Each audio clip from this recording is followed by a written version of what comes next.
యం బ్రహ్మా వరుణేంద్రరుద్రమరుతస్తున్వంది దివ్యైస్తవైః వేదైః సాంగపదక్రమోపనిషదైః గాయంతి యం సామగాః ధ్యానావస్థితతద్గతేన మనసా పశ్యంతి యం యోగినో యస్యాంతం న విదుః సురాసురగణా దేవాయ తస్మై నమః. శ్రీ మహాగణాధిపతయే నమః. శ్రీ మహాసరస్వత్యై నమః. శ్రీ గురుభ్యో నమః. గురు గోచారము ఎలా ఉంది ఈ సంవత్సరము? ప్రధానంగా గురువు యొక్క సంచారము చాలా ప్రభావాన్ని చూపిస్తుంది జాతకుని పైన. అన్ని రంగాలలో అన్ని విధాలుగా గురువు యొక్క ప్రభావము ఉంటుంది కనుక గురువు యొక్క స్థానము ఏ స్థానంలో సంచరిస్తున్నాడు, మనకు ఏ రాశిలో ఉంటున్నాడు అనేటువంటిది చాలా మనకు అత్యంత ప్రధానమైనటువంటి అంశం. గురువు ముఖ్యంగా పూర్ణ శుభుడు, సంపూర్ణ శుభగ్రహము. కాబట్టి అలాంటి గురువు యొక్క సంచారము ద్వాదశ రాశుల వారికి ఎలా ఉంది అనే విషయాన్ని మనం తెలుసుకునే ముందు, ఈ సంవత్సరము గురువు రాశిత్రయ సంచారం చేస్తున్నాడు. అంటే 3 రాశులలో సంచరిస్తున్నాడు. జూన్ 2వ తారీఖు వరకు మిథున రాశిలో సంచరిస్తున్నాడు. తదనంతరం కర్కాటక రాశిలోకి ప్రవేశిస్తున్నాడు. అక్టోబర్ 31 వరకు కర్కాటక రాశిలో ఉంటూ మళ్ళీ సింహరాశిలోకి ప్రవేశిస్తున్నాడు. ఇలా 3 రాశులలో సంచరించడం అనేటువంటిది చాలా అరుదుగా సంభవిస్తుంది. ప్రతి సంవత్సరం ఇలాంటిది జరగదు. అప్పుడప్పుడు 12 సంవత్సరాలకు ఒకమారు అలా జరిగే అవకాశాలు ఉంటాయి రాశిత్రయ సంచారం కనుక ఇది ప్రాధాన్యాన్ని సంతరించుకుంటున్నటువంటి సంచారం. అయితే ఈ సంవత్సరము గురువు 2 జూన్ 2026 రోజున రాత్రి 1:45 అంటే 1వ తారీఖు నాడు అర్ధరాత్రి దాటిన తర్వాత 1:45 నిమిషాలకు కర్కాటక రాశిలోకి ప్రవేశించి 31 అక్టోబర్ 2026 వరకు కర్కాటక రాశిలో సంచరిస్తున్నాడు. కర్కాటక రాశి బృహస్పతికి ఉచ్చస్థానం, అంటే ఉచ్చస్థానంలో సంచరిస్తున్నాడు అన్నమాట ఈ సమయం లోపల. అయితే ప్రవేశించినటువంటి సమయంలో మూలా నక్షత్రము ధనుస్సు రాశిలో సంచరిస్తున్నాడు. పునర్వసు 4వ పాదం, పుష్యమి 1, 2, 3, 4 పాదాలలో, ఆశ్లేష 1, 2, 3, 4 పాదాలలో సంచరిస్తున్నాడు అన్నమాట ఈ సమయం లోపల. అయితే ఈ కాలము మేషాది ద్వాదశ రాశుల వారికి ఎలాంటి ప్రభావాన్ని ఇస్తుంది అనే విషయాన్ని మనము కూలంకషంగా విశ్లేషించి తెలుసుకుందాం. సింహరాశి వారికి గురు గోచారం ఎలా ఉందో మనం విశ్లేషించి తెలుసుకుందాం. 2 జూన్ 2026 నుండి 31 అక్టోబర్ 2026 మధ్యకాలంలో గురువు కర్కాటక రాశి ఉచ్చ స్థానంలో సంచరిస్తున్నాడు. అంటే ఈ సమయంలో పునర్వసు నక్షత్రం 4వ పాదం, పుష్యమి నక్షత్రం, ఆశ్లేష నక్షత్రాలలో సంచరిస్తున్నాడు అన్నమాట. అయితే ఈ సంచారము ప్రధానంగా సింహరాశి వారికి ఎలా ఉంటుంది అనే విషయాన్ని మనం చూసినట్టయితే 3-4 అంశాలను మనము పరిగణనలోకి తీసుకోవాలి. ఒకటి, గోచార రీత్యా ఏ స్థానం అవుతుంది, గురు సంచరిస్తున్నటువంటి స్థానం సింహరాశి అధిపతి అయినటువంటి సూర్యుడికి ఎలాంటి సంబంధం ఉంది, ఈ సమయంలో ఏదైనా పాపగ్రహాల యొక్క వేద ఉందా అనేటువంటి విషయం కూడాను మనం లెక్కలోకి తీసుకోవాలి. వీటన్నిటినీ మనం చూసినట్టయితే సింహరాశి వారికి ద్వాదశ స్థానంలోకి ఎంటర్ అవుతున్నాడు. అంటే కర్కాటక రాశి ద్వాదశ స్థానం అవుతుంది. ద్వాదశ స్థానంలో సంచారము గోచార రీత్యా ప్రతికూలం. అయితే మిత్రస్థానంలో సంచరిస్తున్నాడు, ఇది కొంత కలిసి వచ్చేటువంటి అంశం. ఇక రజితమూర్తిగా సంచరిస్తున్నాడు. విపరీత వేద ఉంది కాబట్టి కొంత ఈ ద్వాదశ స్థానం మూలకంగా కలిగేటువంటి దుష్ప్రభావం ఏదైతే ఉందో అది తగ్గే అవకాశం బాగా కనబడుతుంది. కనుక ఓవరాల్గా వీటన్నిటిని కూడాను మనము లెక్కలోకి తీసుకున్నట్టయితే ఖర్చులు పెరుగుతాయి. ద్వాదశ స్థానంలో సంచారం కనుక ఖర్చులు పెరుగుతాయి, అయినా కూడాను ఆదాయము ఉంటుంది. విదేశీ ప్రయాణానికి అవకాశాలు బాగా ఉన్నాయి. కొంత నష్టము వాటిల్లుతుంది, కానీ నష్టము తగ్గుతుంది.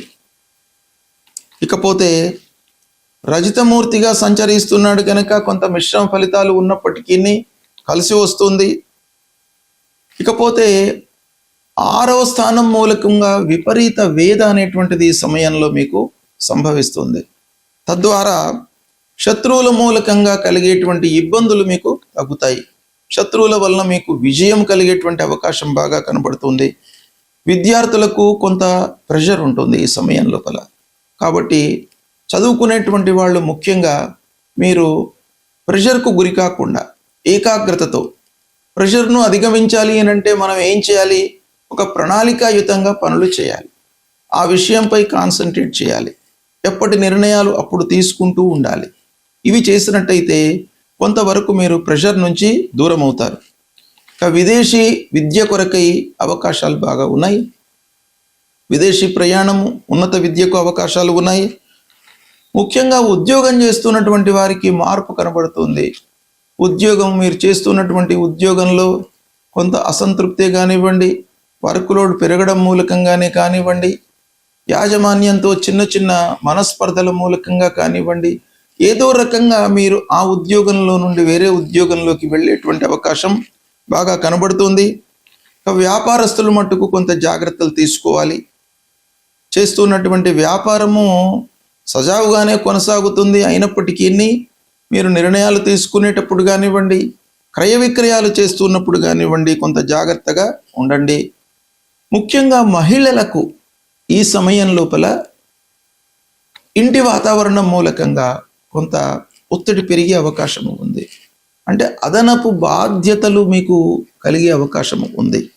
కనుక ఆరోగ్యంపై మీరు జాగ్రత్త వహించండి.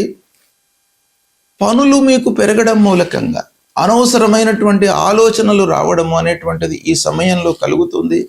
తద్వారా నిద్ర లేకపోవడం, ఇలాంటివి కొన్ని సమస్యలు కలిగే అవకాశాలు కనబడుతున్నాయి. రహస్యమైనటువంటి ఖర్చులు, అనుకోని ఖర్చులు ముందరికి వస్తాయి. మీరు ఊహించరు, కానీ ఖర్చు చేయవలసినటువంటి స్థితి ఏర్పడుతుంది. ఇక ఒక శుభకరమైనటువంటిది ఏంటంటే అప్పులు మట్టుకు తగ్గే అవకాశాలు ఉన్నాయి. కోర్టు వ్యవహారాలు అనుకూలిస్తాయి. మిత్రుల సహకారం లభిస్తుంది. కొన్ని విషయాలలో ఒంటరితనము అనేటువంటిది మీకు ఇబ్బందిని కలిగించేటువంటి విషయం.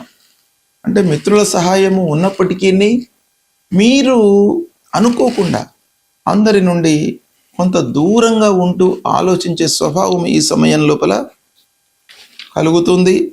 మీరు చేస్తున్నటువంటి వృత్తి లోపల స్లో అండ్ స్టడీగా డెవలప్మెంట్ కనబడుతుంది. ఇక కుటుంబంలో కొంత అనవసరమైనటువంటి చర్చల మూలకంగా ఇబ్బందులు తలెత్తుతాయి. కనుక సహనము చాలా అవసరము. కొంత మీరు సహనంతో ఉన్నట్టయితే స్థిరమైనటువంటి కుటుంబ వాతావరణము ఏర్పడుతుంది.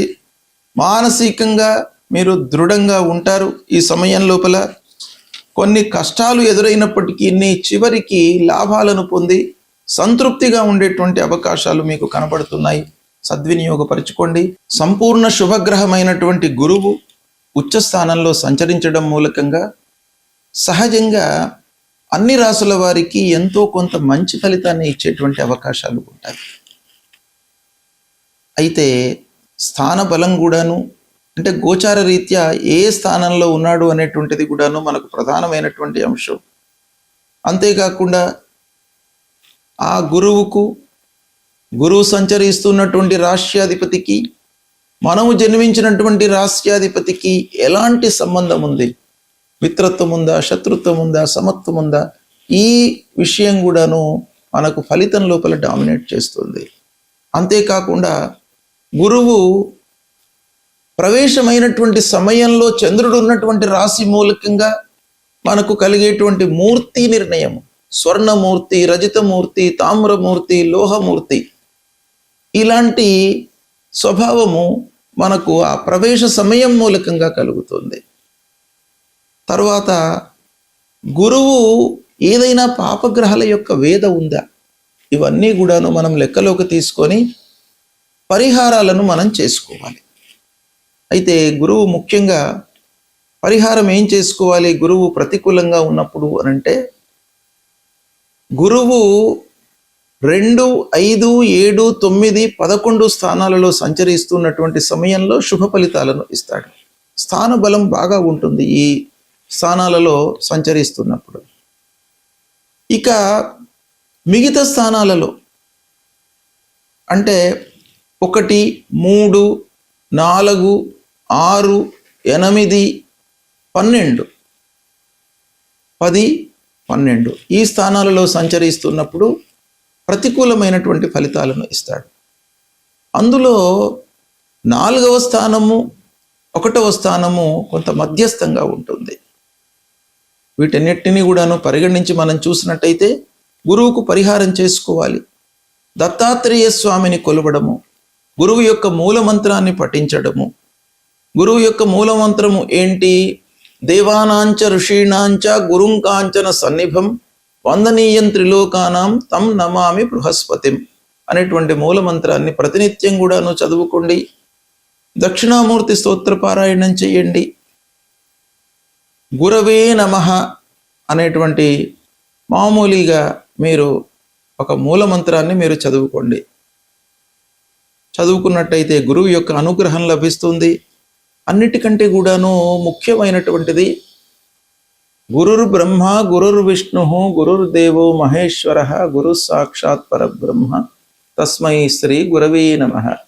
గురువులను మీరు పూజించండి.